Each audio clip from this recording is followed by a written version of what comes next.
I haven't heard her, but we've spoke, and I already know everyone's in for a treat. I actually called around. I know a guy, so I called the guy. You know what I mean? And he knew a guy too.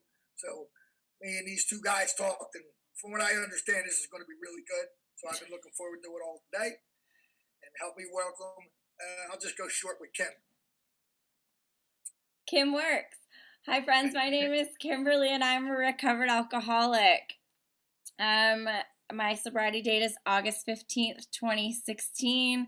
I am sponsored, and I do a ton of service within the program of Alcoholics Anonymous and the Fellowship of Alcoholics Anonymous.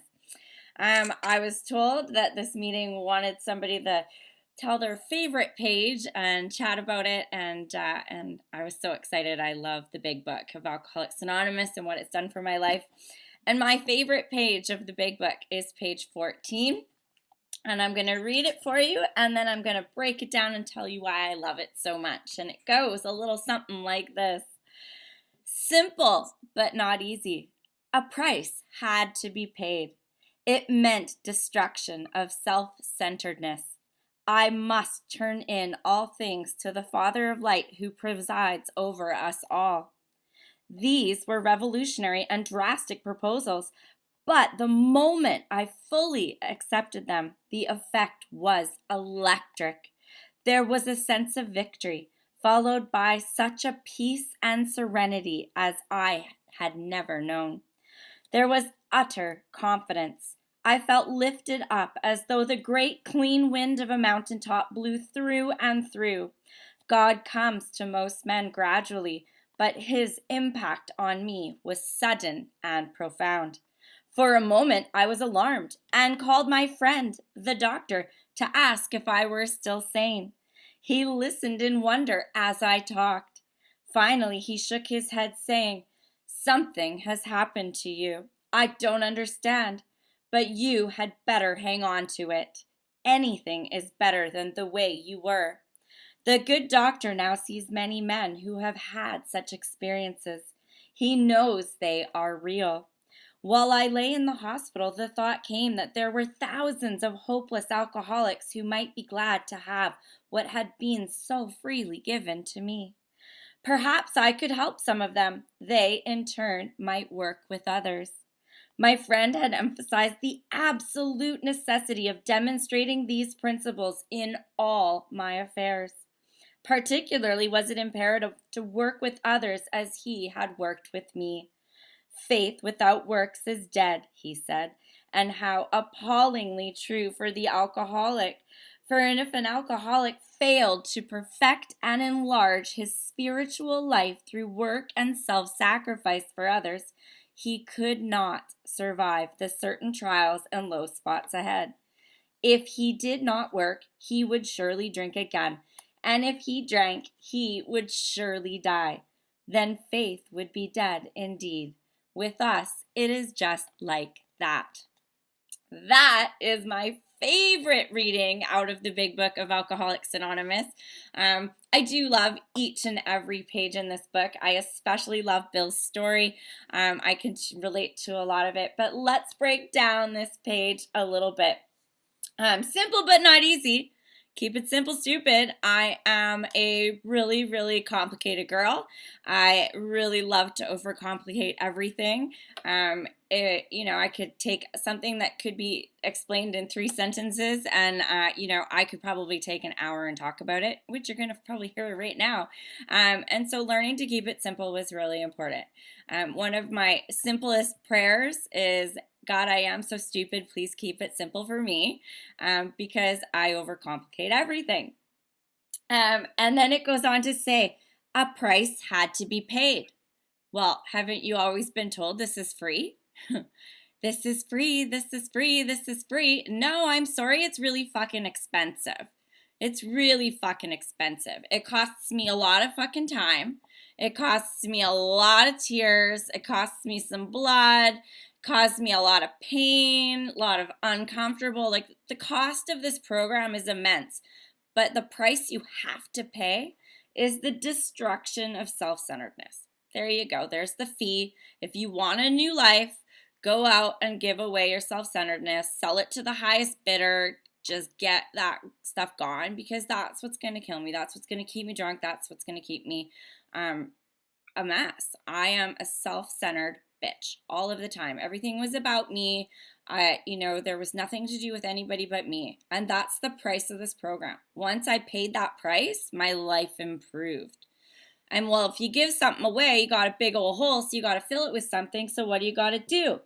I must turn in all things to the Father of light who presides over us all. Like we said at the beginning, Dave said he's going to call me Kim. My name's Kimberlea. Some people call me Kimberlea. Some people call me Kimberella. Some people call me Mom. Some people call me Hey You. I can have a lot of names. Father of light is just another name for God. You can call him a power. You can call him a power greater than myself. You can call him your, the universal spirit. You can call him your creator. At the end of the day, Father of light is God. Higher power is God, and I must turn in all things to him. I must become his agent. Because, I'm not an agent for me anymore. I'm not running around being the self-centered bitch named Kim. I'm walking around being a servant of God named Kim. My job in life is now to serve God, to share his love and light. And that's how this works. It's a fee for services, right? I want a better life, so I have to give up my self-centeredness and serve God. Fee for service. This is how it works. Everything in life has a fee. The fee here is the destruction of self-centeredness. So when someone tells you this program is free and there's no price to it, tell them they're a liar. The price is on page 14. And then you can add up how important your time is, because, this is a really fucking expensive program. I wake up at 5 a.m., I go to bed at 11 p.m., and I'm doing recovery pretty much 24 hours a day. That's a full-time job plus some. These were revolutionary and drastic proposals. Yeah, I think we can all agree with that. Like, none of us sat down and said, this sounds like a good time. These are drastic proposals, but changing your entire life is a drastic endeavor, right? Like, I didn't get to where I got at 38 years overnight. It took 38 years for me to get to this point of complete despair and hopelessness. So obviously I'm going to have to do something really fucking drastic to get out of that place, right? Like, this isn't just okay, I'm going to turn it over to God. Okay, I accept it, I surrender, let's turn it over, life's gonna get good. Fuck no, that doesn't work. Like, I had to follow some really drastic things and shake the shit up to get better. But, the moment, not the minute later, not the, an hour later, not a day later, not a month, the moment I fully accepted them, the effect was electric. Now, like I said, my sobriety date is August 15th, 2016. I didn't have this sobriety since that day. My first 2.5 years, I did not have an electric moment because I didn't fully accept this drastic proposal laid out in this book.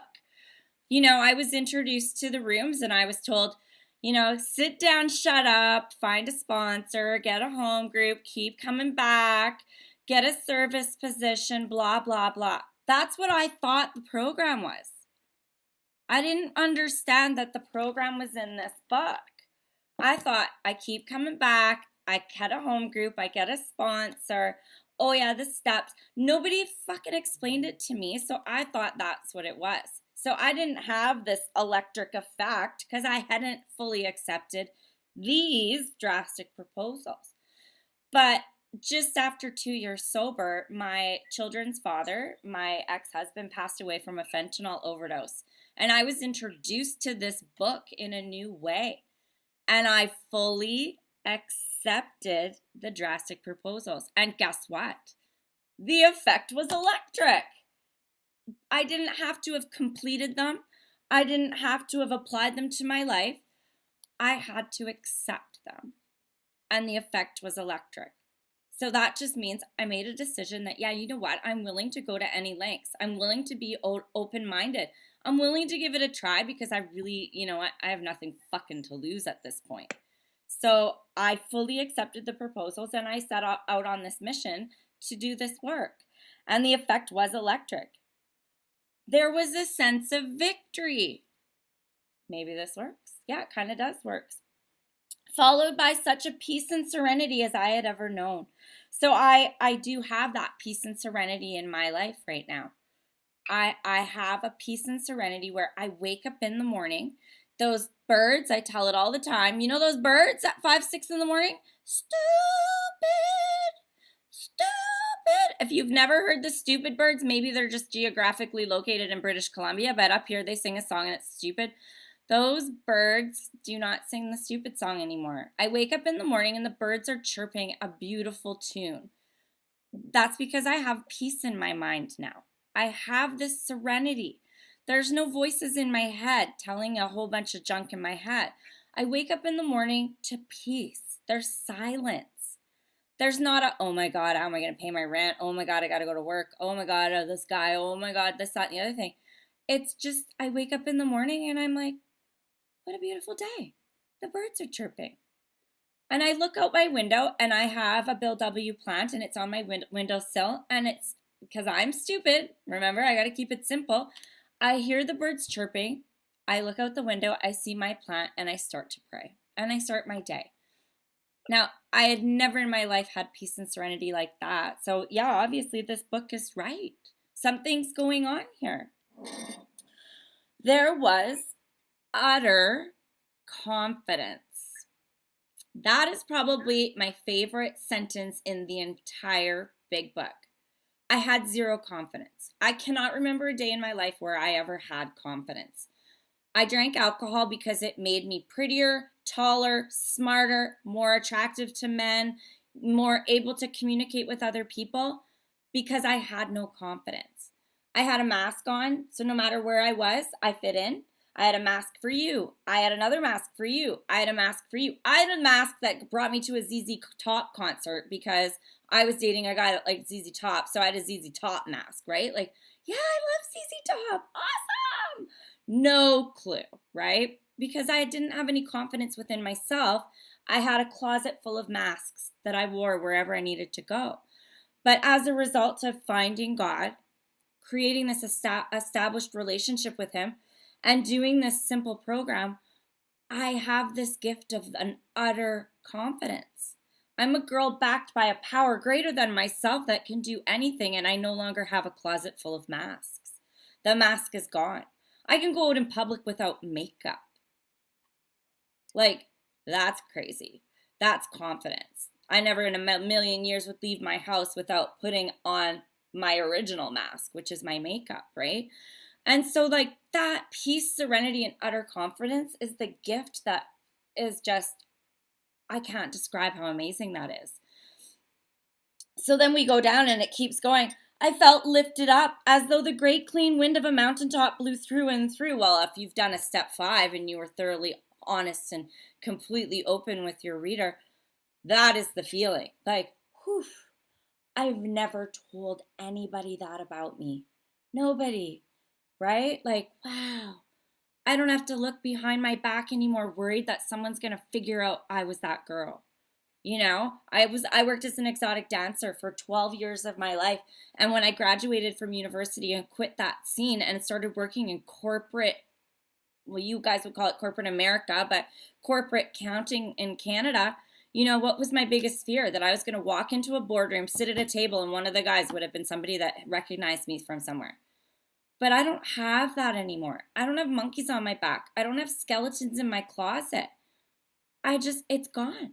It's like the breeze on a mountaintop. There is no shame, no guilt, no remorse, no looking at my past and going, oh, I'm like, yeah, I did that.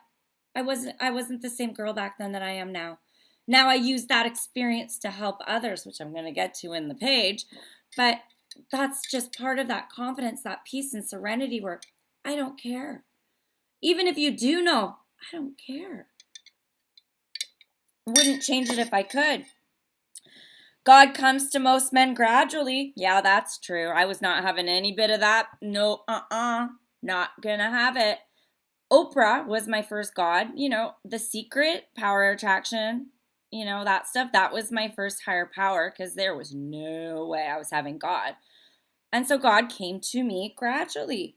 But His impact was sudden and profound. So yes, I started with a God of my understanding, that being Oprah's law of attraction, but eventually it morphed into this higher power. And I just had this higher power and I couldn't explain it, but it was working and little things in my life were starting to make sense. And I still wasn't ready to accept God. It was not going to happen. So I had this HP. We were bros. Yeah, me and HP were cool. Yeah, that's it. And all of a sudden, God showed up. I don't know when, I don't know how, but he showed up because I learned how to pray. I learned how to connect. I learned how to meditate, which is listening. And he showed up. So his impact was sudden and profound, but gradual. And that's all we need in this program.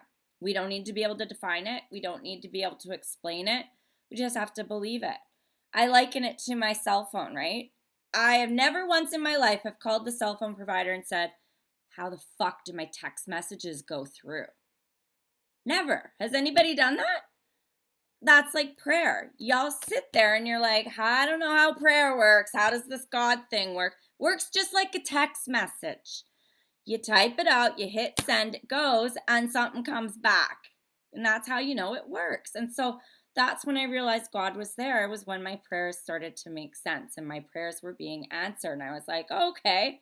Because never once have I called up the phone provider and said, how does the text message work? Why does it go? I just have faith that it does, just like my prayers work. And so good enough for me. All right, carrying on. Something has happened to you. I don't understand. Well, a lot of people were like, whoa, girl, I thought you would have been dead in the ditch. I'm like, really? I wasn't that bad. They're like, yeah, you were. I was like, whoa. So people were noticing it as well as myself, right? The first 2.5 years in the program, the fellowship, I always mess that up because I am still learning. I'm in my first 5 years. But it's like, I can't explain it.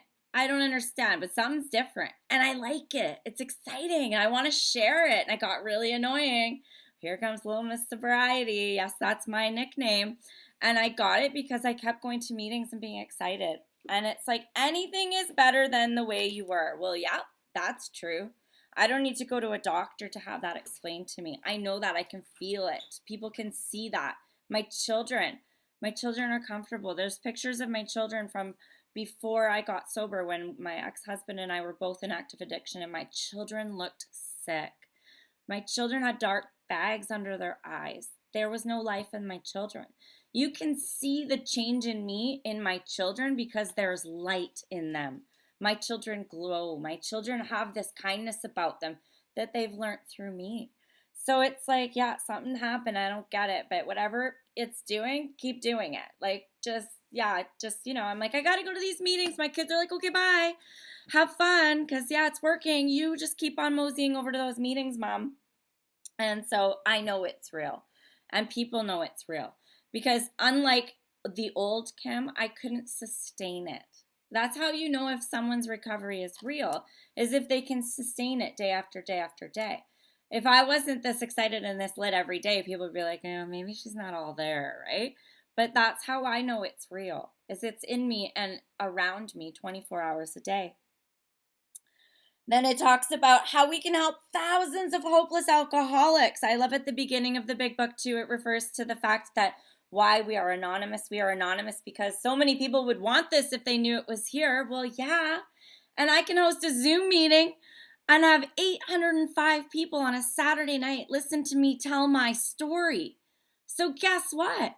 I don't have to be quiet. I can be as loud and proud and share this love with everybody because there are thousands of hopeless alcoholics just like me that might want this. And so this is why I'm here. I love sharing what had been so freely given to me. There's that freely given. This is not a free program. We talked about this at the beginning of my spiel. This program has a very expensive price, but it is freely given. And why? Because it's fucking amazing. Who wouldn't want to share it? If you go to a restaurant and you have the best freaking steak dinner, you're going to post it on Facebook and say, oh my God, I went to this restaurant last night and it was amazing. Well, that's what I do with this program. My life is fucking amazing as a result of the Fellowship of Alcoholics Anonymous and the program of Alcoholics Anonymous and having God in my heart. I'm going to tell you about it. I am God's greatest Yelp review. This is my job. This is why I'm here.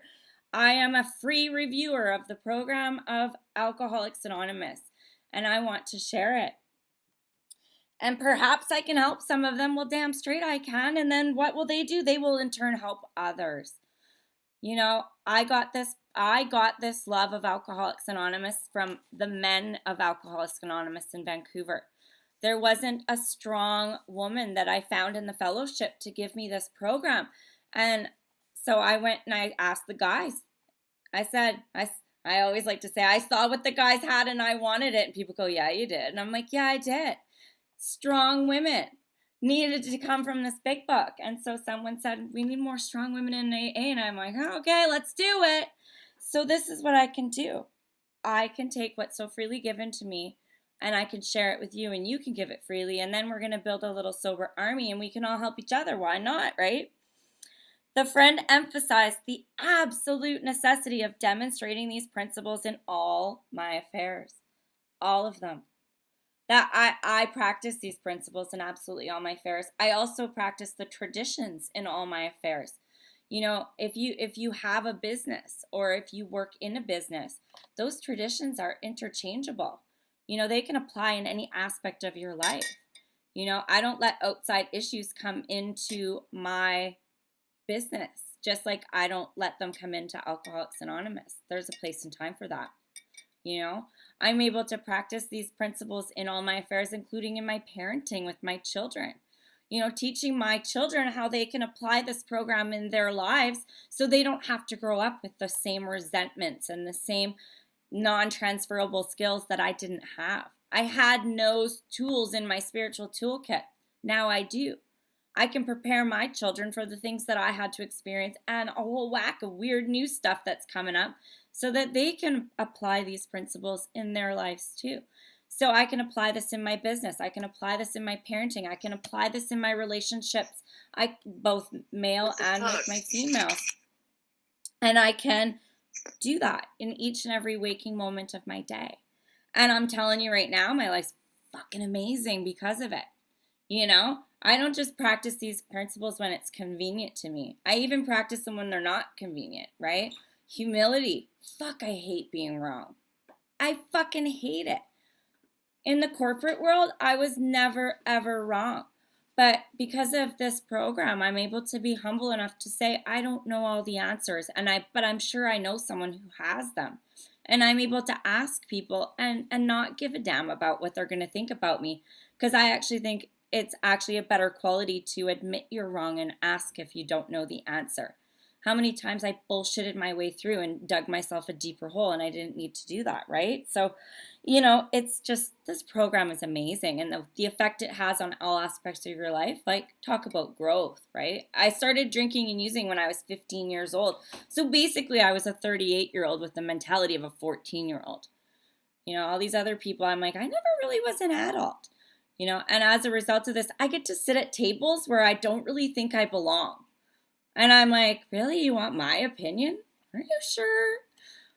I'm not inspiring. Like, I'm not. And they're like, yeah, you are. I'm like, okay, I don't know, but sure.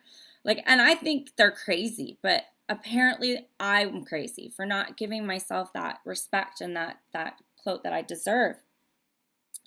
Then it goes on to talking about how imperative it is to work with others. And my favorite, well, I've said this like 10 times. My favorite line, another one of my favorite lines, here it says, for if an alcoholic failed to perfect and enlarge his spiritual life through work and self-sacrifice with others. Okay, so you hear a lot of people, they're like, I did a set of steps. Yay! It's in the book about, 10 times? This is a beginning. This is a beginning. This is a beginning. Beginning, beginning, beginning. It's in there a whole bunch. So the steps is a beginning. It's clearing away the wreckage of your past, setting you up to apply the spiritual principles to your life with a big fucking comma. And the comma is, I did a set of steps, comma, And then I went and I perfected and enlarged my spiritual life through work and self-sacrifice to others. Boom! There's a comma, not a period, at the end of the set of steps. When I figured that out, my life fucking changed. Because you know what? Yeah, I was like, I did my set of steps. Woo! I did another set of steps. Woo! Nothing got fucking better. Why doesn't anybody want to be my sponsee? I don't understand. I got this boyfriend. He's got 18 years of sobriety and I'm 18 months sober. Don't you know? Yeah, I know. It was fucking shitty. I almost went out. And then I got taken through the book and I was like, oh, I gotta keep growing. This is only a beginning. And then I put it together. You see, some of the bits and pieces in this book go together, but they're not written together. That's why it's really helpful to have someone read it with you. But I figured out that I did a set of steps, and then I perfected and enlarged my spiritual life through work and self-sacrifice for others. And guess what? As a result, I grew. I got strong. I got that utter self-confidence, that peace and serenity. My life is fucking amazing. Oh, and then guess what happened? I got involved in some really cool service work, and I was assigned the Remote Communities Committee, and I got made a chair. And I said, I'm going to start a Zoom meeting in BC for our oil workers because we really need this. And then guess what happened? I did that for like 6 months. And then the world shut down. And then it was that, certain trials and low spots that we need to survive. God had equipped me through the program of Alcoholics Anonymous and the Fellowship of Alcoholics Anonymous to be of maximum service to him and my fellows because I had a Zoom meeting on March 12th that had been already going for like 6 months. So I was able to share that and help all of these other alcoholics who might be glad to have what was so freely given to me. And I had a Zoom meeting.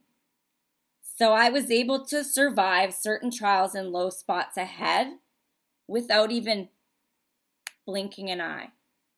And as a result, the past 3 months of my life have been the most phenomenal fucking 3 lives of my 42 years on this planet. And I've been able to work with thousands of hopeless alcoholics and share the fucking program. This one right here, not the fellowship. I really don't want to go back to in-person meetings for a little while because I don't want to hear all the fucking meeting makers making it saying, I'm so happy to be in an in-person meeting. Oh, I'm so glad to have had a hug. No, I'm glad I've had a meeting this whole goddamn fucking time and I've been able to read the big book each and every day. I am either facilitating a big book or reading with a sponsee 7 days a week. And guess what? It's fucking amazing. Like, my life is so amazing. I get to share this love of this program, share the love of page 14 with each and every one of you, and I get to hopefully instill hope in one person. You see, because the reason I love this page so much is because I've lost people to this program. Because I missed the point of it. The point of it is that I am supposed to share my hope. This is hope. This hope is what makes you willing. Because if you don't see this hope and you don't believe that this works because of this, you can't get this program. You won't get this program. You will never be willing. You will never be open-minded unless you see people like me, people like Dave, people like Joe, who show you that this fucking program works. We are hope dealers. We are God's A-team. We are here to unlock the fucking door of willingness with our key of hope. That's it. That's my job. And as a result of doing it, I get to grow spiritually. Who would have thunk it? So I thank you guys so much for letting me share my hope with you. because I've lost too many people to this disease, and I have figured out the equation that hope brings willingness. So I am here to share my hope with you. I love you.